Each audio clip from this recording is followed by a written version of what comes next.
What happens when one of Hollywood's most respected actors decides he's had enough of a morning show host's disrespectful attitude?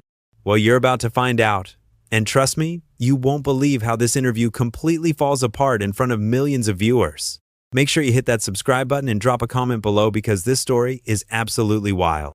Picture this. It's a typical Tuesday morning at Good Morning America. The cameras are rolling, the studio lights are blazing, and Michael Strahan is sitting across from Denzel Washington, one of the most accomplished actors in Hollywood history. What should have been a straightforward promotional interview for Denzel's latest film quickly turns into something nobody in that studio was prepared for. So Denzel, Strahan begins, leaning back in his chair with that signature smile. I gotta ask you about this new movie of yours. I mean, another drama, another serious role. Don't you ever get tired of playing the same type of character over and over again? The question hangs in the air for a moment. Denzel's expression shifts slightly, his eyebrows raising just a fraction. He's been in this business for decades. He's sat through thousands of interviews. But something about the way Strahan phrases this question immediately puts him on edge. I'm sorry, what do you mean by that? Denzel responds, his voice calm but with an underlying tension that anyone paying attention would pick up on.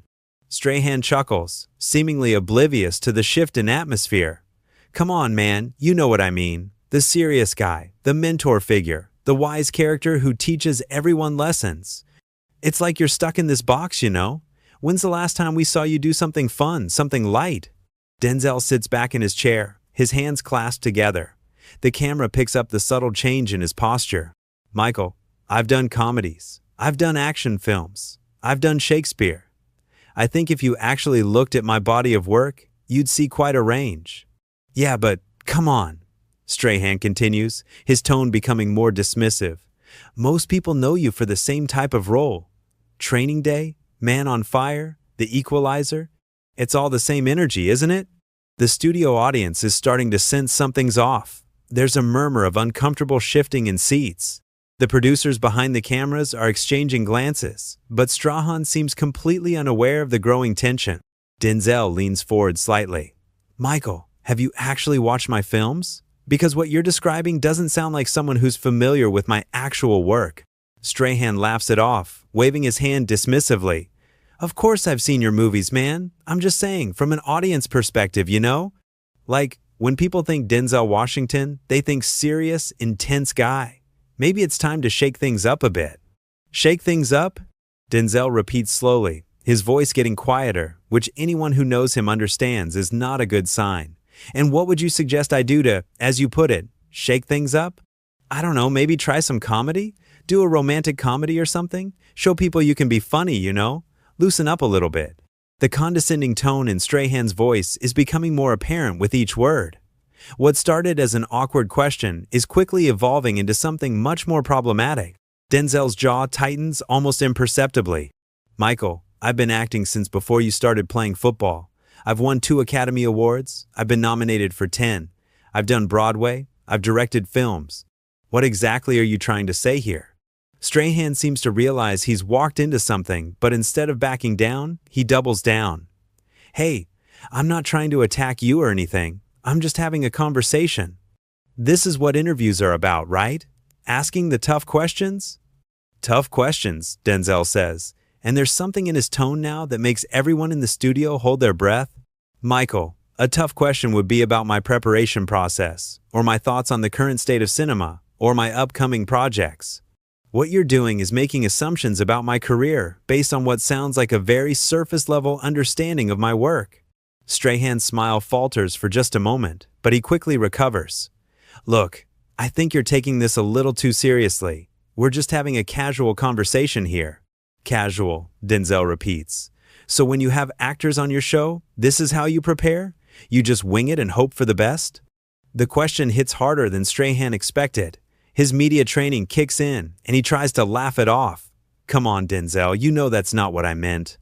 Then what did you mean, Michael? Because from where I'm sitting, it sounds like you didn't bother to do any research about the person you're interviewing today.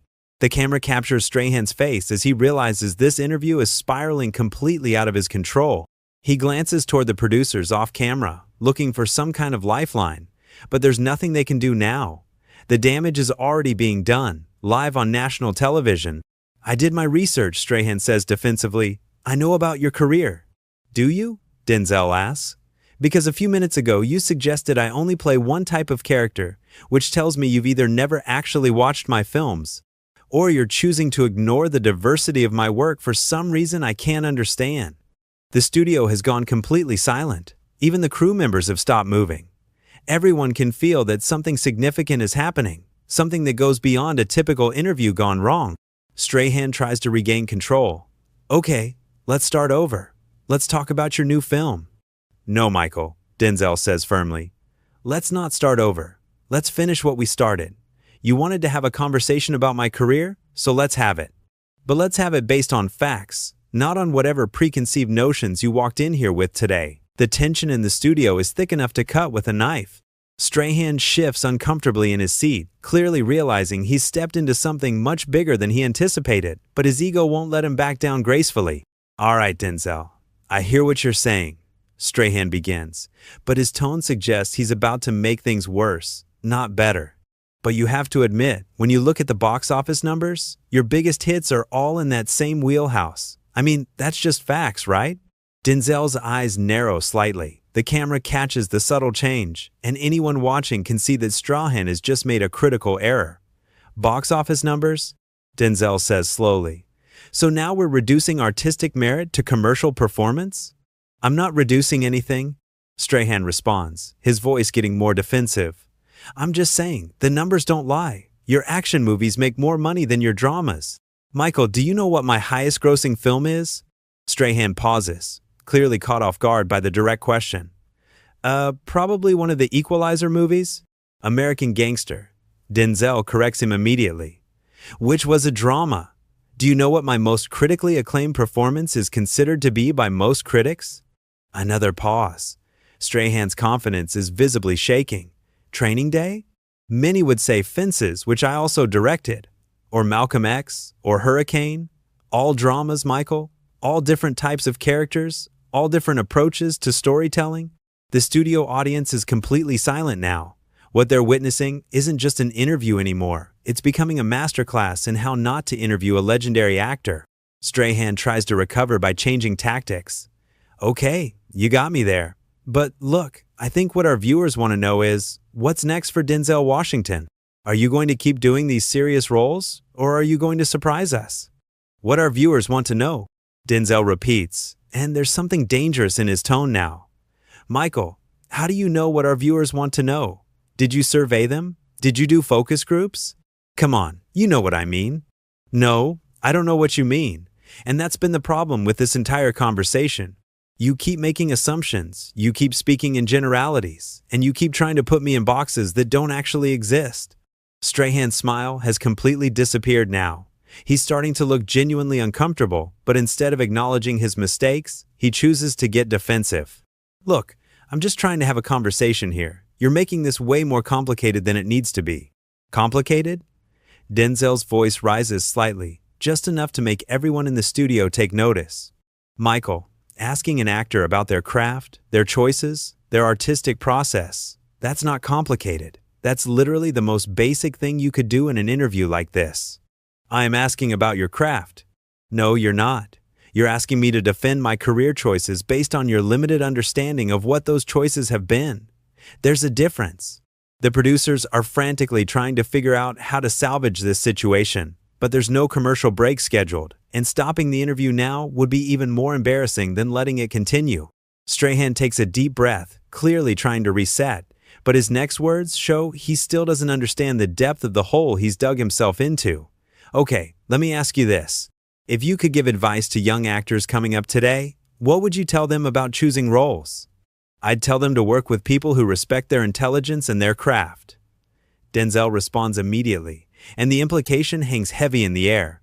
That's good advice, Strahan says, apparently missing the subtle insult entirely. And I guess they should also think about commercial appeal, right? I mean, at the end of the day, this is a business. Denzel stares at him for a long moment. The silence stretches uncomfortably long. When he finally speaks, his voice is quiet but crystal clear. Michael, do you think I don't understand that this is a business? I didn't say that. You implied it. Just like you've been implying throughout this entire interview that I somehow stumbled into success without understanding my own career. Strahan realizes he's losing control of the narrative completely. That's not what I meant at all. Then what did you mean? Because I've been sitting here for 15 minutes listening to you tell me about my own career, my own choices, my own artistic process, as if I haven't been living it for the past 4 decades. The camera captures every micro-expression on both men's faces. Strahan looks like he wants to disappear, while Denzel looks like a man who's reached the end of his patience with someone who clearly didn't do their homework. I think there might be a misunderstanding here. Strahan tries weakly. There's no misunderstanding, Michael. The understanding is crystal clear. You came into this interview with a set of assumptions about who I am and what my career has been, and rather than asking questions to learn something new, you've spent our time trying to get me to confirm your preconceptions. Strahan glances toward the cameras, then back at Denzel, clearly hoping for some kind of rescue that isn't coming. I was just trying to have an engaging conversation. Engaging for whom? Because from where I'm sitting, this feels more like you're trying to prove some point that only makes sense to you. The studio is so quiet, you could hear a pin drop. Everyone knows they're witnessing something unprecedented. This isn't just a difficult interview. This is a complete breakdown of professional courtesy and basic respect. Look, maybe we should talk about your new movie, Strahan suggests desperately. Maybe we should, Denzel agrees. But first, maybe you should tell me what it's about, since you've done your research. Strahan's face goes pale. It's clear from his expression that he has no idea what Denzel's new movie is about, and everyone in the studio, including the millions of viewers watching at home, can see it. Well, it's a drama, right? Strahan says weakly.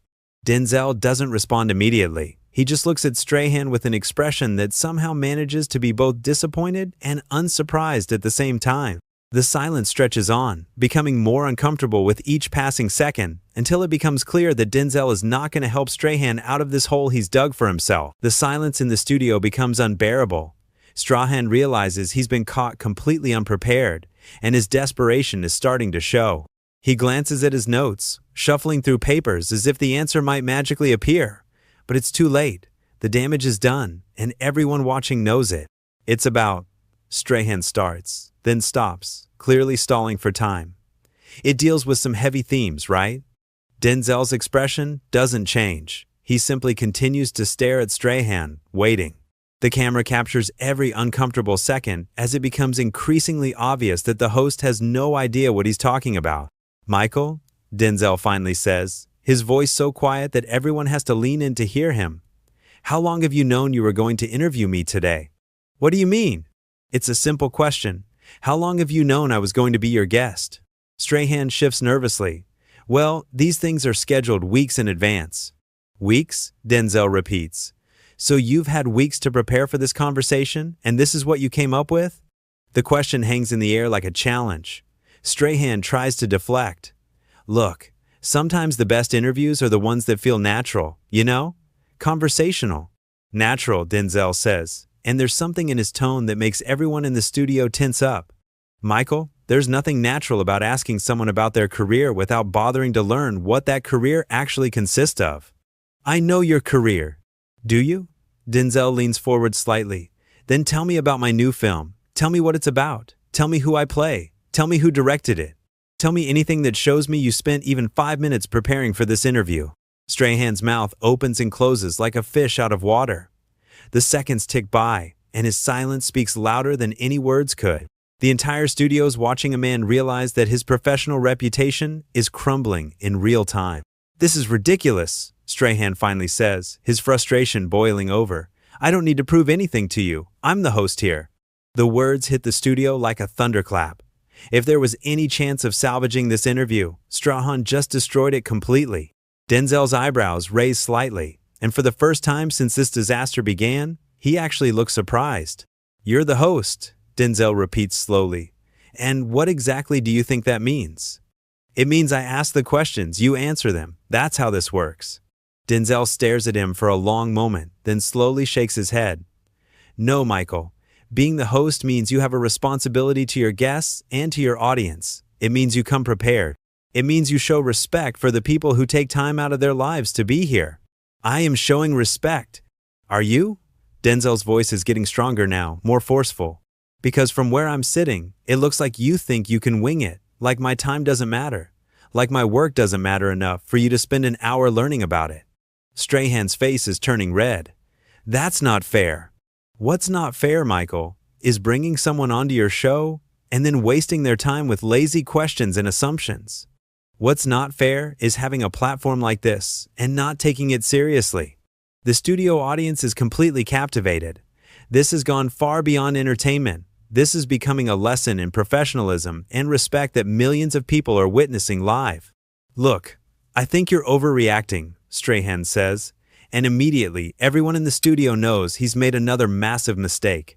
Denzel goes completely still. When he speaks, his voice is deadly calm. "I'm overreacting.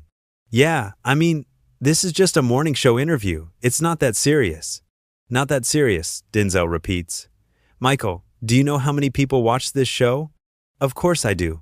"Do you know how many young actors are watching right now, seeing how you treat someone with 4 decades of experience in this industry?" Strahan doesn't answer, but his face shows he's starting to understand the gravity of what's happening. "Do you know how many students, how many aspiring filmmakers, how many people who dream of doing what I do are watching this and learning that this is how interviews are conducted? That this is the level of respect they can expect?" The camera captures Strahan's face as Denzel's words hit home. This isn't just about one bad interview anymore. This is about the message being sent to an entire generation. "I didn't think about it that way," Strahan admits quietly. "No, you didn't think at all. And that's the problem." Denzel stands up slowly, his movement deliberate and final. "Michael, I've been doing interviews for longer than you've been on television. I've sat with journalists who challenged me, who pushed me, who asked tough questions that made me think. That's what good interviews do." Strahan looks up at him, finally understanding that this is really happening. "Denzel, please, let's just—" "What this is," Denzel continues, his voice carrying clearly through the stunned studio, "is disrespectful. To me, to your audience, and to the craft that I've dedicated my life to." He reaches for the small microphone clipped to his shirt and removes it with the same careful precision he brings to everything he does. The action is simple, but everyone watching understands its significance. "I came here today to talk about my work, about storytelling, about the things I'm passionate about. But I won't sit here and be lectured about my own career by someone who couldn't be bothered to spend 10 minutes learning about the person he was going to interview." Strahan half rises from his chair. "Denzel, wait, we can fix this." "Fix what, Michael? The fact that you came unprepared? The fact that you've spent the last 20 minutes making assumptions about my work? The fact that when I called you out on it, you told me I was overreacting?" The studio is so quiet that the sound of Denzel placing his microphone on the coffee table between them seems to echo. He straightens his jacket with the same dignity he's maintained throughout this entire debacle. "I've been in this business long enough to know when someone respects what I do and when they don't. Today, you've made it very clear which category you fall into." Strahan finally stands up completely, but it's too late. Denzel is already walking away, his posture straight, his pace unhurried but determined. The cameras follow him as he heads toward the exit, and everyone in the studio watches in stunned silence as one of Hollywood's most respected actors simply leaves. "Denzel, please," Strahan calls out one last time, but Denzel doesn't turn around, doesn't acknowledge the plea. He simply continues walking until he disappears from view, leaving behind a studio full of shocked faces and a host whose professional credibility just walked out the door with his guest. The camera cuts back to Strahan, standing alone beside his empty chair, looking lost and humiliated as the reality of what just happened begins to sink in. And that's where our story ends, folks. One of the most legendary actors of our time walked out of a live television interview because the host couldn't be bothered to show basic professional respect. What do you think? Was Denzel right to walk out, or should he have stayed and tried to salvage the interview? Drop your thoughts in the comments below, and don't forget to subscribe for more incredible stories like this one.